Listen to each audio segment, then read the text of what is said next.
বয়স যত বাড়ে আমরা ততই নীরবতার প্রেমে পড়ি।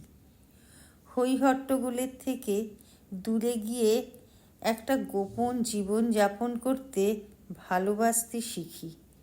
শতাধিক লোক দেখানো প্রাচুর্য ছেড়ে দুটো আসল বন্ধুর সাথে সুখ দুঃখের গল্প করতে শিখি। দেখনদারি সম্পর্কের ঊর্ধ্বে গিয়ে খুব গোপনে কারোর কাঁধে মাথা রেখে সূর্যাস্ত দেখতে শিখি। কে সারাটা জীবন পাশে থাকতে এসেছে আর কে সামান্য খড়কুটোর মতো উড়ে যাবে বুঝতে শিখি। অপ্রত্যাশিত অপমানে, নিন্দায়, বিশ্বাসঘাতকতায় চুপ থাকতে শিখি।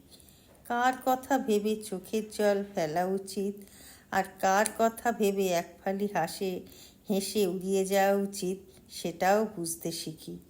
জীবনের এই লম্বা সফরে আমরা প্রত্যেকে আসলে একটা যাত্রীবাহী ট্রেনের মতন। বয়স বাড়ার সাথে সাথে আমরা বুঝতে শিখি কোন স্টেশনে থামতে হবে আর কোন স্টেশনে আসার আগেই গতিবেগ বাড়িয়ে দিতে হবে।